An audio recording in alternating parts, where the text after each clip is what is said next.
तो आज हम हिंदी पद्य साहित्य के अंतर्गत हमने इसके पहले आदिकाल और मध्यकाल की पूर्व मध्यकाल के अंतर्गत भक्तिकाल को पढ़ लिया था। अब हमारा उत्तर मध्यकाल के अंतर्गत जो रीतिकाल है, आज हम रीतिकाल पढ़ने जा रहे हैं। तो आज हम रीतिकाल पढ़ेंगे। जिनको आदिकाल पढ़ना है और भक्तिकाल पढ़ना है तो वो हमारी पिछली वीडियो देख सकते हैं। आज हम मुख्य रूप से रीतिकाल पर चर्चा करने वाले हैं। रीतिकाल में जितने भी इम्पोर्टेंट क्वेश्चन बन सकते हैं उन सब क्वेश्चनों को बताने की कोशिश करेंगे हम। और जो विद्यार्थी अभी तैयारी में लगे हुए हैं तो वो इस रीतिकाल को भी अच्छी तरह से समझ लें, क्योंकि रीतिकाल से भी क्वेश्चन आने की बहुत संभावना होती है।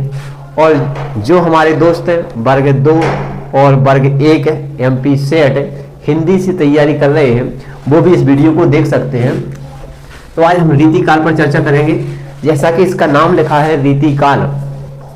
रीतिकाल यानी रीति और काल, यहाँ दो शब्दों से मिलकर बना है रीति और काल। तो रीति का अर्थ है नियम, नियम, और काल का अर्थ है समय। काल का अर्थ है समय। तो ऐसा समय जो नियमों से बंधकर चला, नियमों के अंतर्गत चला, तो वो हमारा कहलाया रीतिकाल। और कई विद्वानों ने इसको श्रृंगार काल के नाम से भी पुकारा है, क्योंकि रीतिकाल में सबसे अधिक श्रृंगारिक रचनाएं भी हुई हैं। लक्षण ग्रंथ सबसे ज्यादा रीतिकाल में ही लिखे गए हैं। रीतिकाल को मुख्य रूप से हमने 3 भागों में बांटा हुआ है। आप देख पा रहे हैं कि पहला हमारा जो काल है वो है रीतिबद्ध, दूसरा हमारा रीति सिद्ध और तीसरा है रीति मुक्त। तो रीतिकाल को मुख्य रूप से 3 भागों में विभक्त किया गया, रीतिबद्ध, रीति सिद्ध और रीति मुक्त। अब आप कहेंगे कि रीतिबद्ध क्या है, रीति सिद्ध क्या है और रीति मुक्त क्या है। तो सबसे पहले हमें इनको समझना पड़ेगा, फिर इनके अंतर्गत जो कवि आए हैं जिनने जो रचनाएं की हैं फिर हम उनको अलग अलग करके समझेंगे। तो जैसा कि लिखा है रीतिबद्ध, रीतिबद्ध, रीति का हमने पहले बता दिया कि रीति का मतलब है नियम, मतलब ऐसी रचनाएं जो रीति में बंधकर लिखी गई, नियमों से बंधकर लिखी गई, वो कहलाई रीतिबद्ध। और ऐसी रचनाएं जो लिखी गई नियमों में बंधकर लेकिन वो प्रसिद्ध हुई तो वो रीति सिद्ध कहलाई। फिर रीति मुक्त, और फिर इसके बाद में तीसरी जो हमारी शाखा है रीति मुक्त के अंतर्गत, तो रीति मुक्त यानी जो नियमों से बंधकर नहीं लिखी गई, नियमों से मुक्त होकर लिखी गई, वो रीति मुक्त में आ जाएंगे। जैसा कि आप देख सकते हैं कि रीतिबद्ध है। कई कवि ऐसे हुए कि उन्होंने कहा कि भाई हम जो भी लिखेंगे नियमों के अंतर्गत लिखेंगे, नियमों के खिलाफ हम कुछ नहीं लिखेंगे। तो नियमों के अंतर्गत जो रचनाएं लिखी गई वो रीतिबद्ध में आई। और लेकिन दूसरे आए, उन्होंने कही धत्रे की हम नहीं लिखेंगे नियमों में, नियम से मतलब नहीं है हमें तो ऐसी रचना से मतलब है कि हम लिखें और वो सिद्ध हो जाए, चाहे नियमों में हो या नहीं हो, तो वो रीति सिद्ध में आई। तो ऐसे कई विद्वान आए जिन्होंने नियमों से बंधकर तो लिखी लेकिन बहुत कम रचनाएं लिखी और वो प्रसिद्ध हो गई। फिर तीसरे महानुभाव हमारे ऐसे आए, उन्होंने कहा कि ना हमें तुमसे मतलब है ना तुमसे मतलब है, जो हमारे मन में आएगा तो वो हम लिखेंगे, जो हमारे मन में आएगा वो हम लिखेंगे, मुक्त होकर लिखेंगे, जैसा हमें लिखना है वैसा हम लिखेंगे। तो वो आए रीति मुक्त में। अब इसके अंतर्गत अगला प्रश्न हमारा बनता है कि रीतिबद्ध के अंतर्गत कौन कौन सी कवि आते हैं और उन्होंने कौन कौन सी रचनाएं की हैं। तो हम एक साइड रीतिबद्ध के कवि लिख लेंगे और एक साइड उनकी रचनाएं लिख लेंगे। तो हमारे कवि और रचनाएं साथ में हो जाएंगे। सबसे पहले हम लिखेंगे कवियों के नाम, कवियों के नाम, एक साइड लिखेंगे उनकी रचनाएं, यानी जौन कवि ने जो सी रचना की है वो हम लिखेंगे यहाँ पे। और ये क्वेश्चन भी MP बोर्ड में 2 नंबर में पूछा जा सकता है।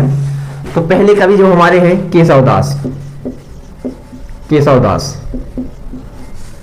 और इन्होंने जो रचना लिखी है उसका नाम है रामचंद्रिका। सही देखो, रामचंद्रिका। दूसरे कवि हमारे चिंतामणि, चिंतामणि, इनकी रचना है कवि कुल, कवि कुल,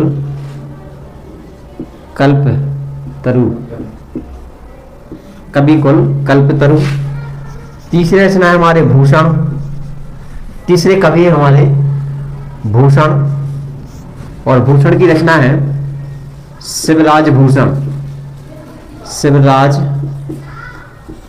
भूषण। चौथे कवि है हमारे मतीराम, मतीराम, इनकी रचना है फूल मंजरी। और पांचवें कवि हैं पद्माकर, पद्माकर, इनकी जो रचना है वो है पद्माभरण, पद्माभरण, भरण, जगत विनोद पद्माभरण, ऐसी कई रचनाएं हैं इनकी।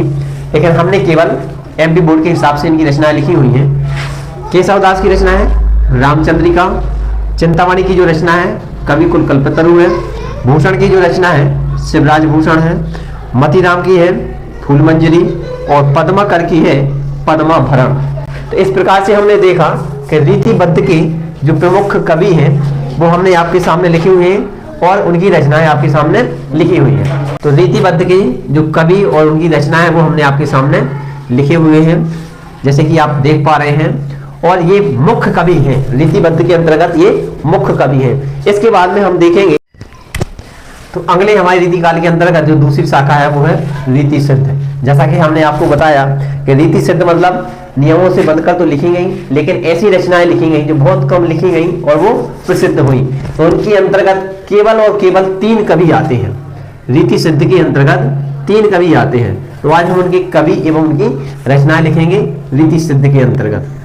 तो रीति सिद्ध में सबसे पहले हम लिखेंगे कवियों के नाम, कवियों के नाम, और एक साइड लिखेंगे उनकी रचनाएं, रचनाएं। तो रीति सिद्ध के अंतर्गत जो मुख्य कवि हैं वो है हमारे बिहारी। बिहारी के बारे में आपने सुना होगा कि बिहारी ने जो रचनाएं की हैं बहुत ही अच्छी रचनाएं की हैं। उन्होंने गागर में सागर भरने का काम किया है बिहारी जी ने। कहते कि सब सैये के दोहरे ज्यों नामिक के तीर, देखन में छोटे लगे घाव करें गंभीर। तो ये हमारे बिहारी जी की रचना है और उन्होंने लिखी है बिहारी सतसई, बिहारी सतसई, बिहारी सतसई। दूसरे कवि हमारे रसनिधि, रसनिधि, रसनिधि, उसका नाम है रतन हजारा, रतन हजारा, रतन हजारा। और तीसरे कवि हमारे रसलीन, रसलीन, भाई रस ही रस दिखा रहा है इसमें तो, रसलीन। तो रसलीन ने जो रचना लिखी है उसका नाम है अंग दर्पण, अंग दर्पण। क्योंकि हमारे रीति काल में सबसे ज्यादा श्रृंगारिक रचनाएं हुई हैं और उसी हिसाब से उन्होंने ये रचनाएं लिखी हैं। और रीति सिद्ध में जो भी कवि हुए हैं वो बहुत श्रृंगारिक कवि हुए हैं, हुई हैं। तो आपने देखा कि बिहारी की जो रचना है वो है बिहारी सतसई, रसनिधि की जो रचना है वो है रतन हजारा, और रसलीन की रचना है अंग दर्पण। तो आपने देखा कि रीति सिद्ध के अंतर्गत केवल 3 ही कवि आते हैं जो मुख्य हैं, और बिहारी को हम भूल नहीं सकते हैं। यदि कोई भी कवि याद नहीं रहे तो हमें बिहारी जरूर याद रहेंगे, क्योंकि बिहारी ने गागर में सागर भरने का काम किया है। तो अगली रीति काल की अगली शाखा है रीति मुक्त। तो रीति मुक्त के अंतर्गत जो कवि हैं और उनकी रचनाएं हैं वो आज हम पढ़ने जा रहे हैं। रीति मुक्त के अंतर्गत जितने भी कवि हैं और उनकी रचनाएं। तो रीति मुक्त के अंतर्गत मुख्य रूप से 4 कवि आते हैं। जैसे एक साइड लिखेंगे हम कवियों के नाम,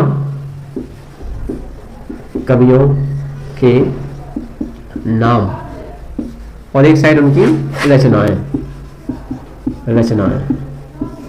तो आपने देखा कि रीति मुक्त के अंतर्गत मुख्य रूप से 4 कवि आते हैं।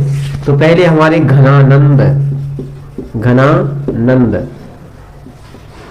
और इनकी जो रचना है वो है सुजान सागर, सुजान सागर, इश्कलता, इश्कलता।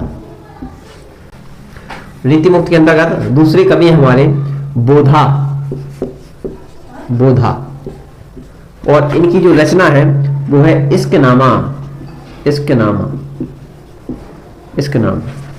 और तीसरे कवि हमारे आलम, आलम, आलम की रचना है माधवानल, मधवानल काम कंदला, काम कंदला, काम कंदला। चौथे है जो हमारे वो है ठाकुर, ठाकुर, चौथे कवि हमारे ठाकुर हैं और इनकी जो रचना है ठाकुर ठसक, ठाकुर ठसक। इस प्रकार से रीति मुक्त के अंतर्गत मुख्य रूप से 4 कवि आते हैं, घनानंद, बोधा, आलम और ठाकुर। घनानंद की जो रचना है वो है सुजान सागर और इश्कलता, और बोधा की जो रचना है वो है इश्कनामा, आलम की जो रचना है वो है माधवानंद काम कंदला, और ठाकुर की जो रचना है वो है ठाकुर ठसक। बहुत ही सिंपल भाषा में हमने आपको समझाया है कि, और एक एक ही रचना हमने इनके सामने लिखी है, केवल यहाँ पे घनानंद की 2 रचना लिख दी है, तो कोई बात नहीं। और ये जो घनानंद है ये बहुत ही लोकप्रिय कवि हुए हैं घनानंद, क्योंकि ये जो सुजान सागर जो रचना है, ये सुजान सागर रचना इन्होंने अपनी प्रेमिका के रूप में लिखी थी। प्रेमिका का वर्णन किया गया था इसमें सुजान सागर में। दासी थी वो मोहम्मद साहब रंगीला के यहाँ एक दासी के रूप में काम करती थी, और घनानंद वहीं पे एक दरबारी कवि के रूप में काम करते थे, और इन दोनों के बीच में प्रेम हो जाता है। वो कहानी हम आपको अलग से सुनाएंगे, पहले आप इनके नाम और उनकी रचना देख लें। अगला क्वेश्चन है हमारा, रीति काल की प्रमुख विशेषताएं कौन कौन सी हैं। ये प्रश्न भी 2 नंबर में पूछा जाता है, रीति काल की प्रमुख विशेषताएं लिखिए। तो हमें केवल प्रमुख विशेषताएं ही लिखना है। जैसा कि आपको पता है कि रीति काल में सबसे ज्यादा श्रृंगार रचनाएं लिखी गई, लक्षण ग्रंथ लिखे गए, नक्शख वर्णन किया गया। तो सबसे पहले हम पहली विशेषता लिखेंगे रीति काल के अंतर्गत जो प्रमुख विशेषताएं हैं, उनकी सबसे पहली विशेषता है श्रृंगार रस, श्रृंगार रस की प्रधानता, प्रधानता। दूसरी विशेषता है हमारी लक्षण, लक्षण ग्रंथों की प्रधानता, लक्षण ग्रंथों की प्रधानता। तीसरी विशेषता है नायिका भेद, नायिका भेद। और चौथी विशेषता है हमारी नख सिख वर्णन, नख सिख वर्णन, नख सिख। तो रीति काल के अंतर्गत जो प्रमुख विशेषता है वो पहली विशेषता हमारी बनती है श्रृंगार रस की प्रधानता, दूसरी विशेषता है लक्षण ग्रंथों की प्रधानता, और तीसरी विशेषता है नायिका भेद, और चौथी विशेषता है नख सिख वर्णन। ये क्वेश्चन केवल 2 नंबर में पूछा जाता है। तो आपने देखा कि रीति काल में श्रृंगार रस की प्रधानता थी, लक्षण ग्रंथ लिखे गए और नायिका भेद लिखे गए, नक्सिक वर्णन किया गया, मतलब नारियों का नाखून से लगा के सिर तक का वर्णन हमारे रीति काल में किया गया है। इसीलिए इसका दूसरा नाम भी श्रृंगार काल रखा गया है। अलग अलग विद्वानों ने इसको अलग नाम से पुकारा है, और वो मिस्र बंधुओं ने रीति काल को श्रृंगार काल के नाम से पुकारा है कि ये श्रृंगार काल है।